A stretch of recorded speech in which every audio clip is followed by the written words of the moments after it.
요한계시록 1장 1절에서 8절까지 말씀. 저와 여러분들이 한 절씩 교독하여서 읽겠습니다. 이것은 예수 그리스도의 계시입니다. 이 계시는 곧 일어나야 할 일들을 그 종들에게 보이시려고 하나님께서 그리스도에게 주신 것입니다. 그런데 그리스도께서는 자기의 천사를 보내셔서 자기의 종 요한에게 이것을 알려주셨습니다. 요한은 하나님의 말씀과 예수 그리스도의 증언 곧 자기가 본 것을 다 증언하였습니다. 이 예언의 말씀을 읽는 사람과 듣는 사람들과 그 안에 기록되어 있는 것을 지키는 사람들은 복이 있습니다. 그때가 가까이 왔기 때문입니다. 나 요한은 아시아에 있는 7교회에 편지를 씁니다. 지금도 계시고 전에도 계시고 앞으로 오실 분과 그 보좌 앞에 있는 7영과 또 신실한 증인이시오 죽은 사람들의 첫 열매이시오 땅 위의 왕들의 지배자이신 예수 그리스도께서 내려주시는 은혜와 평화가 여러분에게 있기를 빕니다. 예수 그리스도께서는 우리를 사랑하시며 자기의 피로 우리의 죄에서 우리를 해방하여 주셨고 우리로 하여금 나라가 되게 하시어 자기 아버지 하나님을 섬기는 제사장으로 삼아 주셨습니다. 그에게 영광과 권세가 무궁하도록 있기를 됩니다. 보아라 그가 구름을 타고 오신다. 눈이 있는 사람은 다 그를 볼 것이요 그를 찌른 사람들도 볼 것이다. 땅 위의 모든 족속이 그분 때문에 가슴을 칠 것이다. 꼭 그렇게 될 것입니다. 아멘. 지금도 계시고 전에도 계셨고 앞으로 오실 전능하신 주 하나님께서 나는 알파요 오메가다 하고 말씀하십니다. 아멘. 하나님 말씀입니다. 요한계시록 작년 그리고 재작년에 여러 유명한 교회에 훌륭하신 목사님들께서 요한계시록을 많이 강해하시기도 하셨습니다. 그래서 몇몇 사람들이 요한계시록은 이렇게 해석해야 된다, 이렇게 해석해야 한다라는 것을 조금 더 풍성하게 이 말씀이 내용하고 있는 의미, 역사적인 배경, 그리고 여기서 말하는 이런 상징적인 단어들이 지시하는 바, 해석되는 바들을 여러 목사님들께서 참 귀하게 설명해 주신 설교들이 많이 있습니다. 우리가 오늘 이 아침에 하나님께서 이 계시록을 통해서 우리에게 도전하게 하실 때 일단 배경을 떠나서는 생각할 수가 없겠고요. 그리고 우리 삶에 구체적으로 하시는 여러 정황들을 이런 배경을 통해서 하나님께서 도대체 우리에게 뭘 붙잡으라고 이야기하시는가, 뭘 깨달으라고 이야기하시는가, 이 두 부분이 굉장히 중요한 전체적으로 적용해야 될 시선이라고 생각이 듭니다. 요한계시록은 한 95년경 AD 95년경에 도미티아누스 황제라는 로마의 황제가 강력한 핍박과 예수 그리스도를 믿는 모든 사람들을 정말 다 죽이겠다 이런 느낌으로 엄청난 핍박을 했었습니다. 대박해라고 하는 여러 박해들 중에서도 이 도미티아누스 황제 때 박해가 아주 유명한데 그 황제의 박해를 중심으로 해서 사도 요한이 반모섬이라는 곳에 유배를 가서 그곳에서 성령님의 계시, 주님의 계시를 통해서 썼던 성경이라고 그렇게 많은 학자들이 이야기합니다. 요한이 이 글을 쓴 이유는 본인뿐만 아니라 당시에 핍박 가운데 있었고 내일이라도 당장 죽을 수 있는 그리스도인들, 교회들을 위로하고 격려하기 위해서 이 글을 썼습니다. 이런 것을 우리가 요한계시록을 계속 읽어갈 때 특별히 마지막에 중간에 넘어가면서 어떤 상징들이 나오고 그리고 그 이야기들을 읽으면 언뜻 생각하면 잘 모르겠다. 그런데 뭐 다 망한다 하고 막 이렇게 되니까 막연하게 생기는 그런 두려움들에 대해서 이게 왜 쓰여졌고 그리고 이렇게 고난과 어려움을 당하는 사람들에게는 이게 도대체 어떤 의미로 다가왔을까? 그 내용 자체가 아니라 이 시기에 이런 고난을 당하고 있는 사람들에게 이렇게 세상이 심판하고 그런 일들이 어떤 의미가 있을까? 이걸 이제 처음부터 끝까지 계속 우리가 붙잡고 이 세상을 살면서 어려움을 당하고 아픔을 혹은 고난을 겪는 우리가 고난 가운데서도 소망을 주시는 주님을 그 약속을 우리가 같이 붙잡을 수 있으면 좋겠습니다. 오늘 우리가 읽은 본문 말씀은 이 요한계시록 1장서부터 22장까지 해당되는 말씀 중에서 전체의 서론에 해당되는 부분입니다. 요한계시록에는 총 4개의 환상이 나오거든요. 구체적으로 뭐 대접도 나오고 나팔 소리도 나오고 그렇기도 하지만 크게 잘랐을 때는 4덩어리로 나눌 수가 있는데 그 첫 번째 모든 요한계시록에 이 글이 쓰게 된 목적과 이것이 어떻게 읽혀져야 하는지에 대해서 이야기하고 있는데, 그런 의미에서 두 가지로는 하나님께서 우리에게 하시는 것을 우리가 좀 붙잡고 싶습니다. 첫 번째, 오늘 본문 말씀에서 이 요한계시록을 우리에게 허락하시면서 주신 복된 말씀을 우리가 그대로 말씀으로 약속으로 붙잡을 수 있으면 좋겠습니다. 복된 말씀, 복된 삶에 대해서 3절 말씀을 보면 이 예언의 말씀을 읽는 사람과 듣는 사람들과 그 안에 기록되어 있는 것을 지키는 사람들은 복이 있습니다. 그때가 가까웠기 때문입니다. 라고 이렇게 이야기하고 있습니다. 읽는 사람, 듣는 사람, 그리고 기록되어 있는 것을 지키는 사람, 그러니까 말씀대로 순종하는 사람이 다 복되다, 복이 있다라고 말씀하고 계십니다. 요한계시록을 우리가 지금 읽고 얘기할 때 우리가 한 가지 점검해야 될 것이 있는데, 한번 스스로 확인해 봐야 될 것이 있는데, 선입견입니다. 요한계시록에 대한 막연한 선입견. 그 선입견은 무엇이냐면 이 세상의 마지막에 대해서 언급하고 있기 때문에 두렵다, 모르겠다.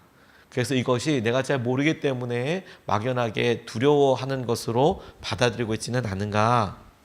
그리고 이것이 요한계시록이 고난 가운데 있는 핍박받는 교인들을 위해서 쓰여졌다면 이 세상에서 가장 힘든 사람들, 가장 낮고 그리고 믿음의 사람들에게 있어서는 가장 어려운 시기를 살아가고 있었는데, 바로 그때에 하나님께서 다시 오신다라는 것은 절대로 두려움이 아니었다라는 것을 우리가 기억하고 떠올릴 필요가 있어요. 오히려 이 말씀은 엄청난 희망이고 기쁨이었죠. 내일을 기약할 수 없고 오늘, 그리고 내가 사랑하는 사람들이, 사랑하는 아내가, 사랑하는 자녀들이 당장 오늘 잡혀서 죽을 수 있게 되는데, 그런데 오늘 그렇게 버티고 살아가는 그 사람에게 오늘 저녁에라도 주님께서 오신다라는 것이 1분과 1시간이라도 내가 자유함을 누리고 두려움과 죽음의 공포를 넘어서게 하는 얼마나 놀라운 기쁨과 축복의 통로였는지 몰라요.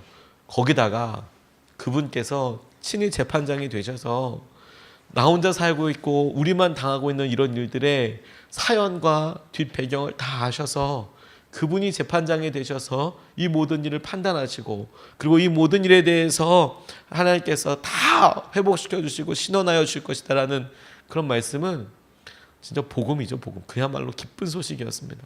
하나님이 다 하셔. 우리가 이렇게 고난당하고 아프고 있지만 하나님이 다 하셔. 주님이 다 보셨어. 그리고 주님께서 보신 대로 우리에게 다 갚아주시고 그리고 다 판단하여 주실 거야.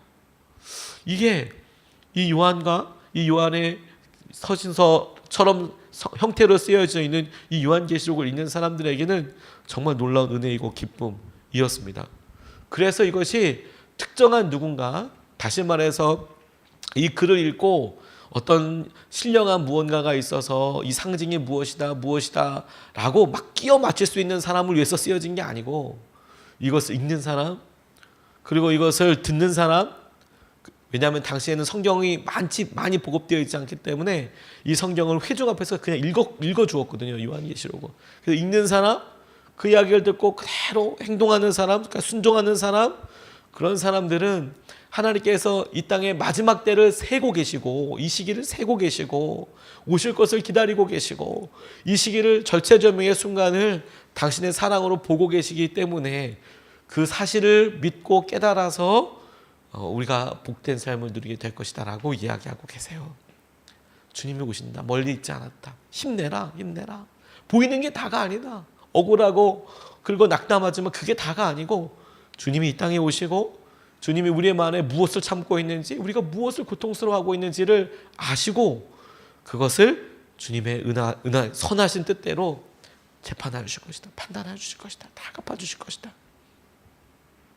이 말씀을 보고 2000년이나 지난 우리들이 막연한 두려움, 하나님을 향한 경외감이 아니라 나 이거 잘 모르겠다. 그리고 몇몇 이단들이, 그리고 몇몇 잘못된 사람들이 이것을 극단적인 종말론으로 모아서 내일 오신대, 1990 몇 년대 오신대, 몇 월 며칠 날 휴가가 있대. 그래서 다 그때를 준비해야 된대. 주님 오실 것을 준비한다는 것 자체가 잘못된 것은 아니지만 그 말씀이 지향하고 있는, 노리고 있는 바가 이 두려움을, 사람들 사이에 있는 두려움을 자극해서, 하나님을 경외하는 마음이 아니라 두려움을 자극해서 무언가 극단적으로 무언가 우리가 할 수 없는 일들을 계속 종용하고 하는 일들이 목표가 아니고 정말 힘들고 어려운 사람들에게 주님이 오신다니 얼마나 기쁜 일인가. 너는 오늘 기쁨 가운데 살아라. 너는 오늘 소망 가운데 살아라. 너는 오늘 흔들리지 말고 살아라. 이 세상에 보이는 게 다가 아니고 주님 오셔서 이 모든 일을 다 회복하여 주시고 주님의 뜻대로 인도하여 주실 것이다. 그렇게 말씀하여 주셨던 약속이고 은혜인 것이죠. 천국을 마주하고 보면, 주님 오실 것을 마주하고 보면 그럼 무엇이 신기루인지 무엇이 진짜인지를 보게 되는 거거든요. 무엇이 정말 소중한 것인지, 우리의 삶이 얼마나 남았는지를 명확하게 안다면 그게 어떤 의미에서 우리에게 고난과 아픔과 두려움이 될 수도 있습니다. 어떤 병으로 인하여서 내가 얼마밖에 내게 시간이 없대 라는 이야기를 하면 충격적이고 어렵기도 하지만 동시에 내가 무엇이 중요한가, 내 삶에 내가 무엇을 잡아야 되고 누구를 사랑해야 하는가 더 명확하게 볼 수 있게 되는 것이죠. 몇 년 전에 어떤 목사님께서 타지키스탄이라는 곳에, 그리고 타지키스탄에 있는 두산베라는 도시에 선교를 가게 됐는데, 선교를 가게 된 이유가 뭐였냐면 이 타지키스탄 두산베가 이슬람 사람들이, 강성 이슬람들이 이렇게 있는데 예배를 드리는 가운데 폭탄 테러가 교회 안에서 있었던 거예요. 약 100여 명의 사람들의 사상자가 일어나고 난리가 난 거죠. 난리가 난 거죠. 성도들도 얼마나 좌절이 되겠습니까? 예배 드리고 있는데 갑자기 폭탄이 교회 안에서 터져서 사랑하는 자녀들, 그리고 자기도 그렇고 갑작스럽게 이런 죽음의 공포 가운데 있게 된 것이 얼마나 두렵겠습니까? 아까 선교사님이 교인들도 너무 충격이고 이 사실 때문에 지역의 전도 이게 다 막히는 것처럼 보이니까 누가 여기 오겠습니까? 그러니까 이 목사님에게 오셔서 그냥 뭐 아무것도 안 해도 되니까, 예배만 들어줘도 되니까 와서 그냥 방문만 해주시고 예배만 들어주십시오. 근데 그 이야기에 정말 이게 주님의 음성이다 싶으셔서 이 목사님이 가셨대요. 한국에서 가려고 하니까 비행기를 8시간 타고 공항에 떨어져서 그 공항에서도 12시간을 또 버스를 타고 들어가니까 그 선교사님이 사역하고 계시는 교회에 도착하게 됐대요. 도착하고 깜짝 놀랐답니다. 폭탄 터진 장면들이 그대로 다 있는 거예요. 그리고 벽을 어떻게 메울 수가 없으니까 비닐로 막아놓고, 공기는 안 통해야 되니까 비닐로 막아놓고 응급처치만 이렇게 건물들을 해놓은 거예요. 창문 다 깨져나가 있고. 그 무너진 적이 있는데 성도들을 만났는데 두 눈을 실명한 청년도 있고 자녀를 잃었다고 기도해달라고 얘기하는 노인분들이 두 분이나 오셔서 내가 자녀를 이곳에서 잃었다고. 근데 뭐 어떻게 무슨 말을 하겠습니까? 그런데 주님이 주신 마음과 미리 주신 예배하셨던 설교 말씀이 뭐였냐면 천국의 소망에 대해서 말씀을 하셨대요. 천국에 대한 소망에 대해서 100여 명의 사상자가 나고 그 중에서도 9명의 희생자가 났는데, 그러니까 한 90명 정도가 다치고 9명 정도, 한 10명 정도가 죽었는데 이 희생자를 생각하면서 지금 이 희생자들 천국 가 있을 것이다. 천국 가 있을 것이다. 그 얘기를 했는데 통역하는 사람이 통역을 못하고 울음을 왈칵 터뜨리라는 거예요. 터뜨리더라는 거예요. 통역을 해야 되는데 통역하는 사람이 울컥 울어버리더라는 거예요. 천국 가 있다 지금 이 9명이. 그리고 교인들도 눈물로 그 설교를 듣더라는 거죠. 그 교회에서 제일 사모하는 찬양, 제일 은혜로운 찬양, 며칠 후 요단강 건너가 만나리, 이 찬송을 하면 거의 마음에, 이게 멀리 있는 이야기가 아니라 며칠 후 내가 사랑하는 우리 아이들, 우리 교회 교인들, 내가 이때 만나서 살게 될 거야. 그게 아주 본질과 무엇을 붙잡고 살아가야 하는지에 대해서 명확하게 교회 가운데 각 개인들 가운데 도전하는 통로가 되는 것을 이분이 확인하셨다고 그렇게 나누시더라고요. 여러분, 요한계시록에서 하나님께서 우리에게 강조하고 싶으신 것은 넌 오늘 두려움 가운데 살아라고 말씀하시는 것이 아니라 너를 두렵게 하는 세상으로부터 그 세상을 넘어서는 하나님의 방법과 하나님의 계획이 있어서 너는 오늘도 말씀을 붙잡고 살아라. 너는 그 말씀을 따라서 이 땅이 다 질서를 찾게 될 것이고 회복되게 될 것을 믿고 살아라 라고 우리에게 말씀하고 계시는 거예요. 그래서 이 말씀을 읽는 자, 이 말씀을 듣는 자, 이 말씀대로 지키는 자, 사는 사람들이 복이 될 것이다. 복된 삶을 살 것이다. 이것을 단순하게 우리의 삶에 고백해도, 아니 적용해도, 하나님 오늘도 우리가 말씀을 읽고 그리고 듣고 하나님 살겠습니다. 그리고 주님께서 이 마지막 때에 주시는 은혜와 도전을 우리가 붙잡겠습니다. 우리가 이 복된 말씀과 복된 삶을 우리가 선택하고 결단하고 순종하고 오늘 우리의 것으로 삼을 수 있으면 좋겠습니다. 두 번째로 오늘 본문 말씀에서 우리가 너무 꼭 붙잡아야 될 내용 한 가지를 잡게 되었습니다. 저 그동안에 요한계시록 여러 번 읽으면서 이렇구나라고 생각하지 못했던 말씀 하나님께서 알게 해주셨는데, 그게 뭐냐면 저와 여러분들이 곧 교회이고 저와 여러분들이 곧 소망입니다. 4절로부터 6절까지의 말씀을 부분 보면, 나 요한은 아시아에 있는 7교회에 이 편지를 씁니다. 예수 그리스도께서는 우리를 사랑하시며 자기의 피로 우리의 죄에서 우리를 해방하여 주셨고, 우리로 하여금 나라가 되게 하시어 자기 아버지 하나님을 섬기는 제사장으로 삼아 주셨습니다 라고 이렇게 이야기하고 있습니다. 근데 제가 그 전에 주목하지 못했고 하나님께서 이번에 제게 강력하게 말씀하시면서 깜짝 놀랐던 것이 무엇이냐면, 마지막 때를 준비하고 마지막 때 깨어있어라라고 말씀하시는 이 요한계시록을 듣는 사람이 개인이 아니라는 사실을 하나님께서 알게 해주셨습니다. 이거 교회에 쓰여진 말씀이구나. 너희들이 깨어있으라라고 이야기할 때 이 너희들은 믿음 생활하는 어느 집사, 어느 목사, 어떤 권사 한 사람, 네가 영적으로 깨어있어라는 것이 최종 목표가 아니고, 너를 포함한 너와 함께하는 사람이 같이 서서 같이 믿음 가운데 서야 되는 것을 포함한 교회가 이런 복과 마지막 때에 깨어있어야 한다고 말씀하시는 거라는 것을 알고 너무 깜짝 놀랐어요. 나 혼자 믿음 잘 살고 내가 오늘 잘 지켜나가고 하나님은 그거에 대해서 마지막 때를 준비하는 것이 잘하겠구나라고 생각하지 않아요. 개인적인 구원, 내가 구원받았으니까 괜찮지, 하나님은 마지막 때에 그것이 오래 가지 못할 것이다라고, 그리고 그것이 복된 삶도 아닐 것이다라고 말씀하고 계시는 것이라고 제게 깨달아졌어요.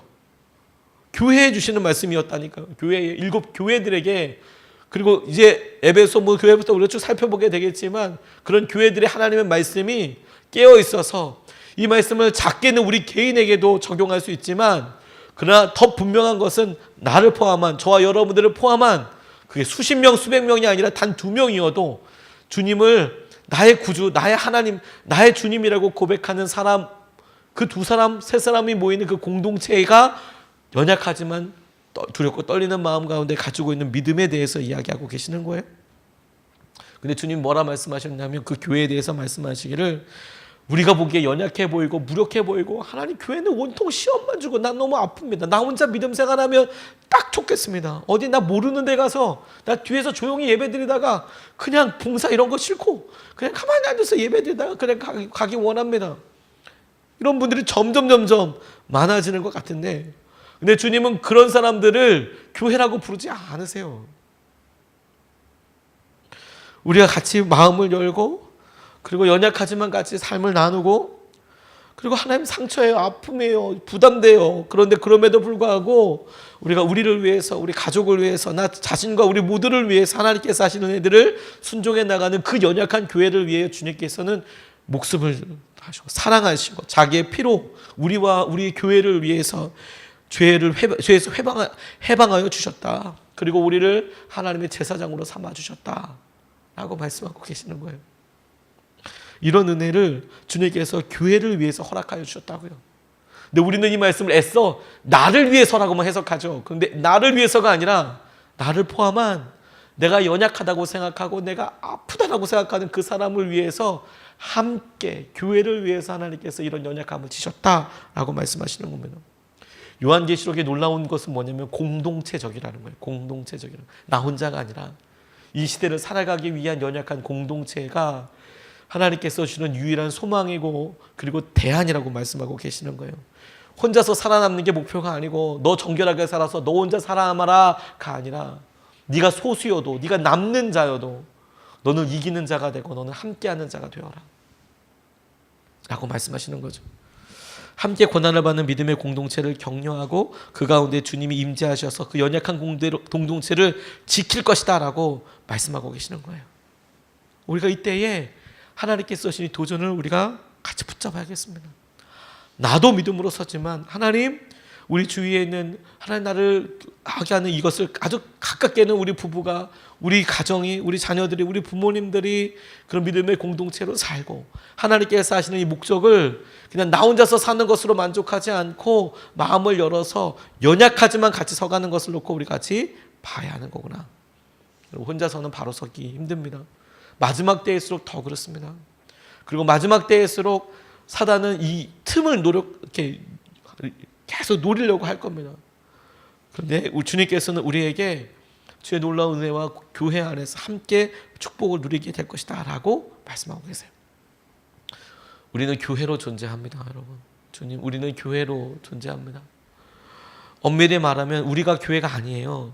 엄밀히 말하면, 굳이 말하면. 왜냐하면 예수님을 구주라고 고백하는 사람들의 모임이 교회이기 때문에, 이 모임이라는 말은 한 개인을 포함한 2사람, 3사람, 4사람 이런 모임을 말하는 거거든요.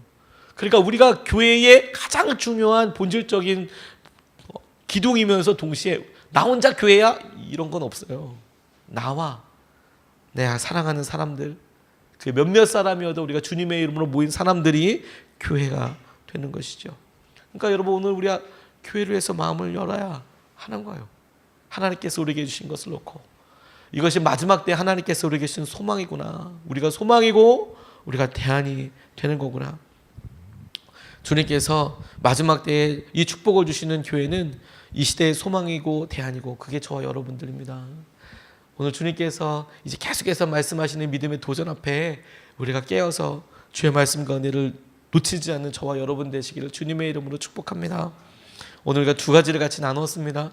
이 말씀을 읽고 또 그것을 듣고 그것을 행하는 자에게 복되다, 이 축복을 우리가 누릴 수 있으면 좋겠습니다. 이 말씀대로 우리가 듣고 오늘 아침에도 들었고, 하나님은 이것이 복이라고 말씀하여 주셨는데, 하나님 오늘 이것이 우리 말씀을 영혼을 깨어있게 하여 주시고 오늘 그 주님이 인도하여 주시는 대로 우리가 살고 누리게 하여 주시옵소서. 복된 삶, 복된 말씀을 누리게 하여 주십시오. 2번째로, 우리가 교회이고 우리가 소망이라는 주의 도전 가운데 하나님, 나 혼자가 아니라 우리가 함께 하게 해주셔서 오늘도 가정과 우리 교회와 하나님의 행하실 은혜를 보게 하여 주십시오. 이것을 놓고 2번 나눠서 기도하겠습니다. 첫 번째로 먼저 같이 기도하고 싶은 것은 주님 오실 것을 대비하는 마음을 허락하여 주십시오. 두려움이 아니고 주님 오실 것을 대비하는 마음을 기쁨으로, 주님께서 오신다니 하나님, 내가 지금 오늘도 내가 매이고 힘들고 재정으로도 관계도 이게 보이는 게 다 아니고 주님 오실 것입니다. 하나님, 주님 오실 때 내가 후회되지 않고 기쁨과 감동으로 주님 앞에 나아갈 수 있도록 주님을 경외하고 사랑하는 마음으로 깨어있게 해주십시오. 주님, 우리가 복된 이 삶을 누리게 하여 주십시오. 주님 오실 것을 대비하여 마음을 깨어있게 하여 주시고, 하나님 그렇게 마음을 허락하여 주십시오. 우리 같이 첫 번째로 먼저 같이 기도하시겠습니다.